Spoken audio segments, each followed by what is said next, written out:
नई किराएदारनी। एक काम करना नहीं आता तुम्हें? सारे घर में धूल हो रही है, कभी सफाई भी कर लिया करो।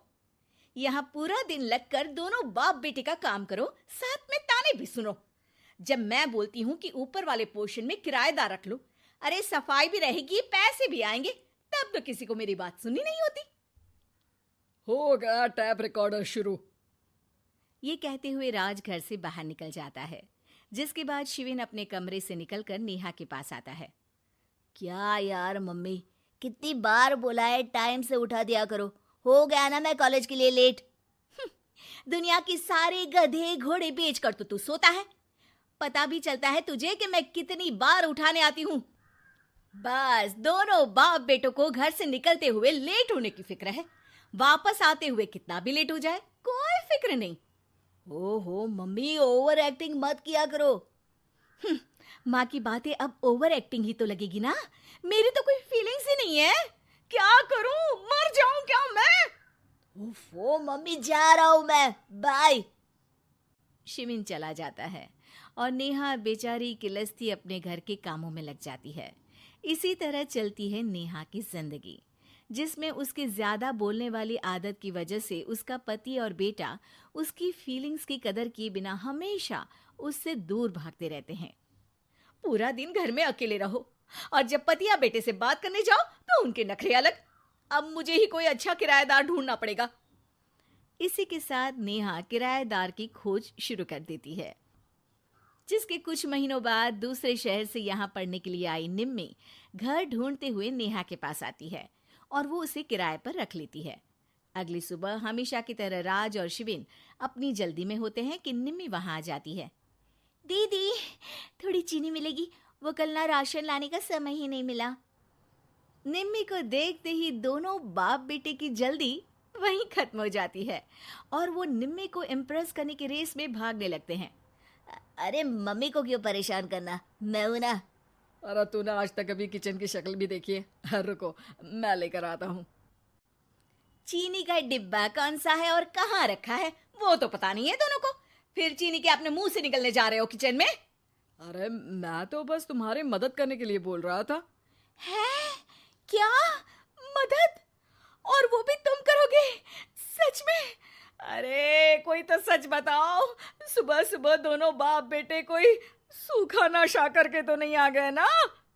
अरे कैसी बेकार की बातें करती हो मम्मी। अरे जब कौवा अचानक हंस की चाल चलने लगेगा तो शक होना तो लाजमी है ना। घर का ऐसा माहौल देख निम्मी वहां से जाने ही लगती है कि राज उसे रोक लेता है। अरे आपने चीनी तो ली ही नहीं? इट्स ओके भैया, मैं आज बिना चाय की ही कॉलेज चली जाऊंगी। जहां एक तरफ भैया सुन राज का दिल टूट जाता है, वहीं कॉलेज सुन शिविन खुश हो जाता है। वैसे आप कौन से कॉलेज में हो? इस पर निम्मी जवाब देने ही वाली होती है, लेकिन नेहा टोकते हुए बीच में बोल पड़ती है। अब दोनों को देर नहीं हो रही। हद है इनसे भी, कहीं बात बनने ही नहीं देंगे मेरी तो। अरे जा रहे, अब यहाँ बचाई क्या है? इस पर निम्मी के पीछे पीछे शिविन कॉलेज की तरफ और राज ऑफिस चला जाता है। इसी तरह दिन बीतने लगते हैं, जिसमें अब सुबह जल्दी जाना और शाम लेट आने का सिलसिला सुबह लेट जाना और शाम जल्दी आने में बदल जाता है।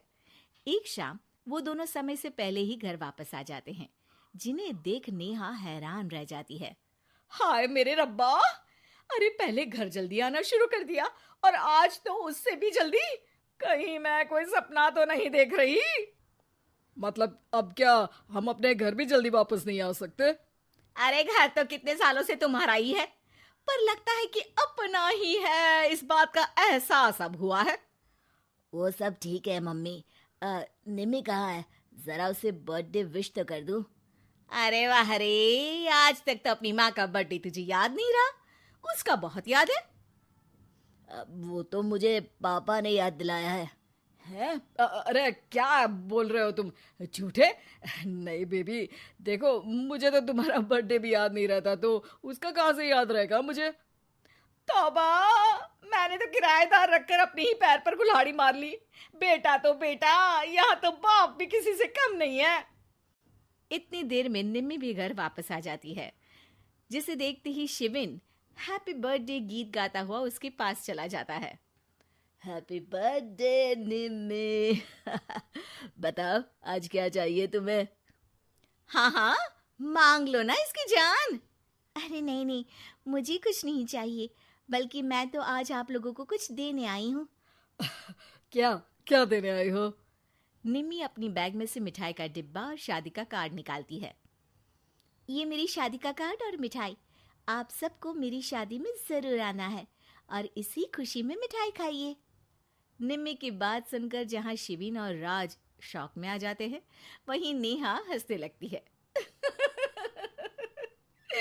दिल के अरमां आंसुओं में बह गए। नेहा की बात से कंफ्यूज्ड निम्मी उससे इसकी वजह पूछती है, जिस पर नेहा अपने पति और बेटे की सारी करामातें उसे बताती है। आई कांट बिलीव, आपको मैंने भैया बोला, और शिविन तुम्हें तो मैं हमेशा छोटे भाई की तरह समझती हूँ, लेकिन कहते हैं ना, man will be always man. लेकिन आज से ये विमेन सेम नहीं रहेगी इनके लिए। फिर क्या, बाप बेटे आगे आगे और नेहा झाड़ू लेकर उनके पीछे पीछे।